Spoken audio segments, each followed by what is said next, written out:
There are several ways of marketing your online business, and here are the top 7 methods. But which method is right for your business? Let's make a tier list and find out. So here's the blank tier list that I've created, and I'm going to be talking about 7 different online marketing methods which apply for different businesses. So if you're an e-commerce business, if you're an affiliate business, if you're selling your own products or selling physical products, everything will apply. So the 7 methods I'm going to talk about are SEO first, then content marketing, email marketing, paid search ads, paid social ads, organic social media marketing, and also influencer marketing. And I'm going to be rating them depending on which scenario or which business can use them best. So let's start with the first one, which is the best and well-known SEO. So the first marketing method I'm going to talk about is SEO, search engine optimization. What is the general rating I would give for SEO in today's environment? Well, the answer is still the S tier, the top of the town. Why is that? Because even though Google search is changing, there are AI overviews, and there's a lot of things happening, people are still looking for information, and even more people are looking for information in different places. They might go to ChatGPT, they might go to Gemini, they might go to DeepSeek or any other platform, or just use Google AI mode, but people are still looking for information. So even though ranking in the top 10 blue links might be difficult, but there's always a way to get discovered with SEO. That's why it gets the S tier even today. Now, some adjustments I would like to make, that if you're in e-commerce, it still kind of remains S tier, because if you can rank higher, that's the challenge. If you can rank higher, you'll get unlimited traffic for free on your e-commerce website. If you're a digital products website, you sell digital products, ebooks, some online courses, even then it remains the S tier. If you're a local business, then it even goes to an S plus tier, which I don't have here. But for local businesses, SEO should be the number one priority. If you are a local business, make sure that your GMB is optimized, you have services pages, and you have all the information about your business, what timing is open, and you can use all-in-one SEO to do that. It's absolutely free. Go check out AIO SEO, a link in the description, and rank higher in search results.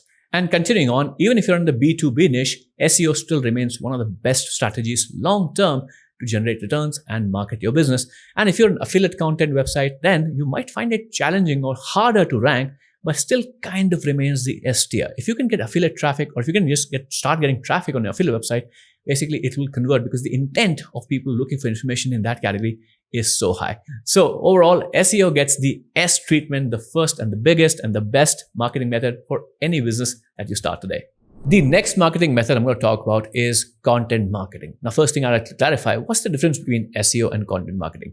Technically, you also need to optimize content that you create for SEO, but there are 2 different ways. For example, if an e-commerce website does SEO, I would qualify that as, hey, they optimize their product pages to rank high in the search results.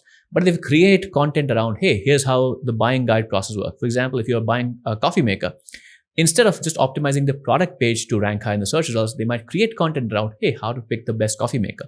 And that is called content and content marketing. So that's the differentiation.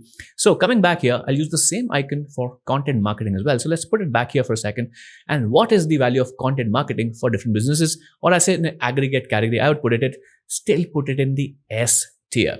And for different businesses, I'll like to clarify what or which cases it makes sense or not. So for e-commerce, it still remains S tier. So if you're a coffee maker, if you sell products, accessory categories, kitchen appliances, anything else, creating content around why people should buy their products and distributing that content is still extremely valuable. So make sure to use that strategy in your marketing business. If you're a digital products business, then obviously this is again S tier. You can create a lot of content around why people should purchase their products, and you can create online videos for this, and you can create online buying guides, and you can create webinars. All that demonstrates the value of your paid product, which can be an online course, ebooks, or any sort of digital products. So it's still very valuable. But if you're a local business, then the value of content marketing drops to B. Because when people are looking for local businesses, they're rarely in the information stage. They already have made a decision that they need someone's services. So creating content might not yield the best results. Because if you do end up creating a valuable piece of content, but someone from another country watches that content or views that content, reads that content, you're not going to generate any business. So only for small or local businesses, the content marketing falls into the B category. But if you're in high ticket sales or in B2B sales, enterprise sales, this goes back to S category. And I've been seeing this all around. A lot of B2B businesses are now doing webinars or promoting content, creating white label or white papers and giving away reports to market their business. That's basically content marketing. And if you're an affiliate marketing website who purely monetizes through affiliate products, then also the content marketing strategy remains S tier or even goes to the S plus tier. Because as an affiliate marketer, the only value or the most important value that you provide is information before the buying process happens. So make sure to use content marketing in your marketing mix if you're an affiliate business. So that's the overall rating for content marketing. The next marketing strategy we'll be evaluating is email marketing. So where does it stand on the tier list? Well, it goes directly to the A tier, but with a catch. Because email marketing is dependent on you having an email list.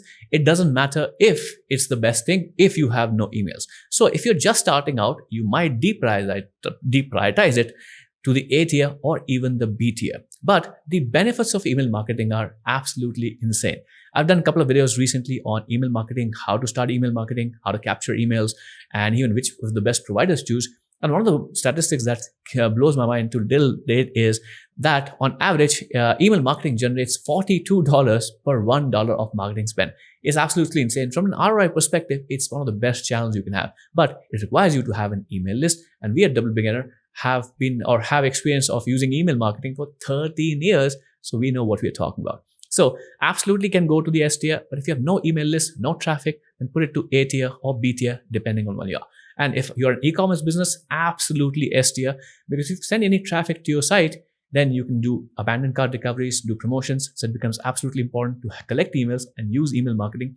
And if you're a digital product business, then remains S tier. If you're a local business, then it might fall to the A tier or B tier, because local business, depending on your local business and depending on the kind of business you are in, people might or might not pay attention to emails quite a lot.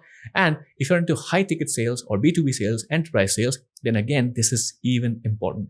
Absolutely S tier. And if you're an affiliate marketing website just monetizing through affiliate, that might fall to the A tier. Reason being because content is the primary driver for, or at least should be the primary driver of traffic. And affiliate marketing is a supplementary channel you can build, but that should not be the primary channel you use to market affiliate products. So that is email marketing for you.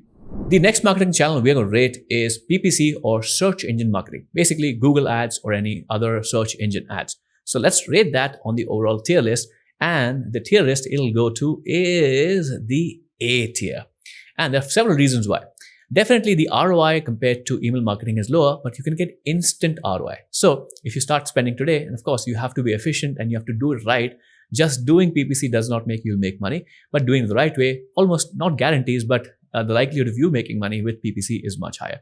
So why the overall A tier? Because it's hard to execute for everybody and requires a little investment upfront, and you might lose money to gather some data. But the average ROI can be pretty high if you do it well. And for an e-commerce business, it is absolutely, I would say, we can upgrade it to the S tier, because there's so many e-commerce brands that can benefit by just ranking for their or doing ads for, or I say bidding for their own brand terms and bidding for essential products, and can make a lot of money in the process. So that goes for S tier. And for digital products, I'll come back and say it's A tier, because digital products, at least from a general perspective, don't have that big of a brand unless you're a big course creator or have your product really popular. So it might be challenging to stand out and make profitable campaigns. So I'd put it down to A tier. For local businesses, I would again put it to A tier, depending on how kind of or what kind of ads you do. If you have absolute like a lot of search for your local business and you can do geolocation well, then it might go into the S tier, absolutely. But for I'd say general purposes, I'll still keep it in the A tier. And for high ticket, absolutely, it does go to A tier once again, because the searches for your specific product or solution might not exist if you have a specific kind of solution, which is a new kind of solution in the market. So it might not make sense for you to do search engine ads, because the demand for that product might not exist yet. And if you're an affiliate marketing website, then this rating falls to probably the C tier. And the reason being because affiliate marketing is not a very high margin business. You make a little bit of money on a lot of products, hopefully, that you sell. So if you try to monetize or get traffic through paid media, you'll be spending a lot of money upfront and you might not be making enough money. So the margins are quite thin. So it might be the best strategy to use if you're just monetizing through affiliate marketing. So that's basically PPC for you. The next category of marketing I'll be talking about is organic content creation. So organic social media, which is basically what you are seeing right now. All right. So for that, I would give it an overall rating of B. And I'll explain why. First of all, it takes a lot of content for transactions to happen. So if your goal is to, hey, I want to start creating some content and immediately get a return, then obviously it goes to the beta category, because we've been doing this for a very long time. We create so much content and we know that, hey, we're making a couple of videos is not enough to get people to exchange money for goods and services. So it might take a quite long time, and you have to be kind of like facing the camera, right? You have to create content yourself. So you have to put yourself out there. It requires time, energy, and effort to start creating content. So overall, B category. But if you can stick with it for the long haul, then you can make it a very profitable channel and rank it up to the 8 category. So this is a condition that you must remember before you adopt this strategy. If you're an e-commerce business and you crack the code basically, and you understand what kind of content you want to create and it does perform well, then of course it can stay in the A category, because you can, if your products can go viral. For example, everybody knows the Stanley Cup that took over TikTok and made the product really, really popular, or I say a household name quickly. And even Crocs, the shoes that probably I don't like, but you might like, they became really popular because someone figured out how to go viral on TikTok with Crocs. So it can definitely work, but you have to understand what kind of content is working. So you might be able to make it work. So depending on what kind of category you are in and what kind of products you have, and whether you can understand and make enough content and the right kind of content, it might go to the B category or B tier or the A tier. Now, if you're in a digital products business, then also I would say it is in the B tier. It's good to start sharing some content, but don't expect digital sales directly coming through in. Some business can make it work, but if you, let's say, have a high ticket product or as a pricier product, then it might just go into the B category. It's good to have an online presence, absolutely, but to direct or to drive direct revenue, it still would stay in the B tier. For local businesses, it absolutely becomes A tier once again. If you create content, and I say a lot of people would search for you about, hey, if this business is good or not. So if you have content or you create content, even if you're on your, I'd say, any kind of Instagram or any kind of social media page, then it might appear in Google search as well. So not only is it a discovery mechanism, but also incites trust that, hey, these guys know what they're talking about, or they do a good job at whatever they're doing. So again, it can or it will go to the A tier. If you're into B2B, then again goes to B tier, because the decision makers for high ticket products or enterprise customers are probably not hanging out on social media, or at least they're not consuming the content that you might think that you might need to make. So again, depending on what kind of industry you're in or what kind of content you create, again, it can go to the B or the A tier. I stick it to the B tier.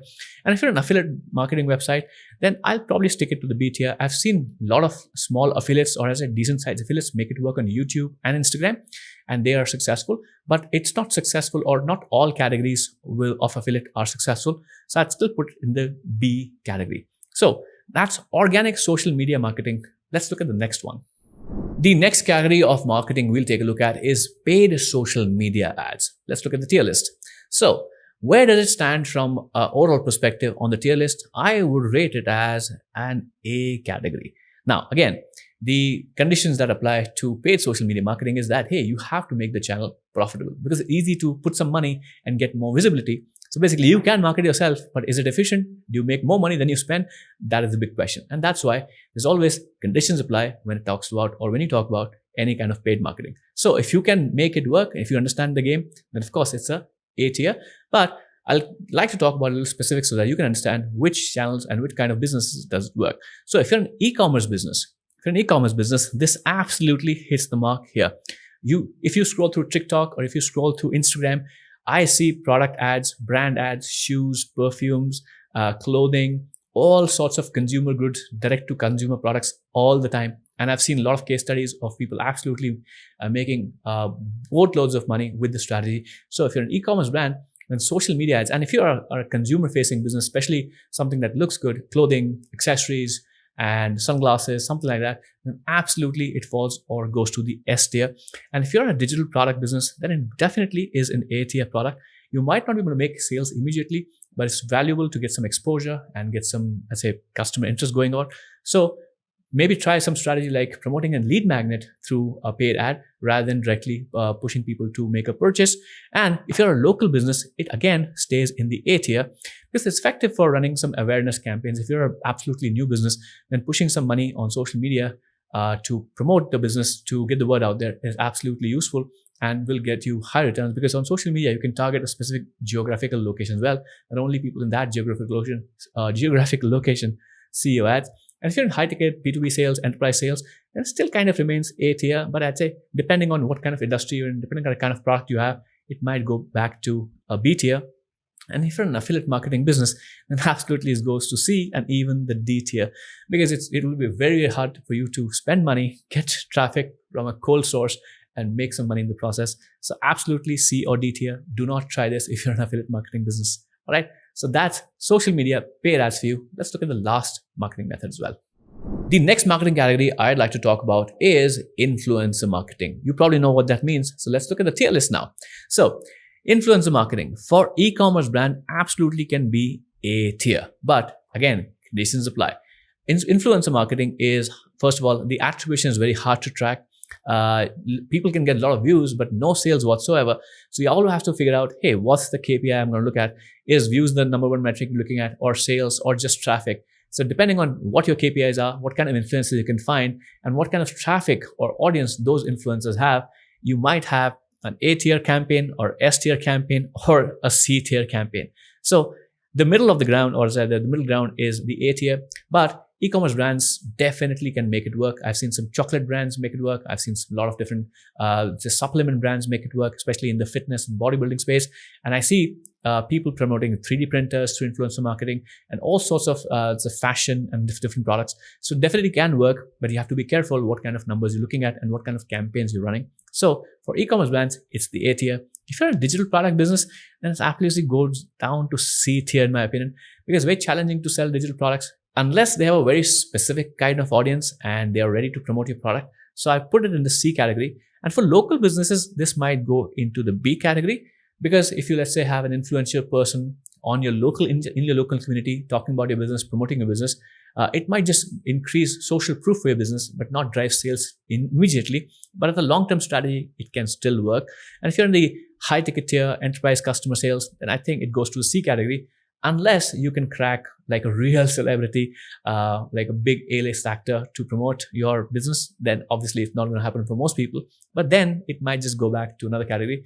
But for enterprise and say business to business transactions, goes down to C category. And if you're an affiliate marketing business, then absolutely goes down to the D category, because affiliate marketing is not a high margin business and you don't own the product. You just only advantage you have is distribution of content. So it won't make sense at all to use this category. So overall, again, as I said, the overall category listing, I would say, is C tier, depending on the category you are in. But depending, and again, if you're an e-commerce business, might be a B tier, might be A tier. But let's keep this at C tier, because it's hard to figure out. And for most businesses, influencer marketing will be hard to crack, except for maybe e-commerce brands. And that too comes with conditions apply. So what do you think of this tier list? Do you agree or disagree? Do you like it? Don't like it? Let me know your thoughts in the comments. You're watching Yuvraj from The Beginner. I'll catch you in the next video. Take care.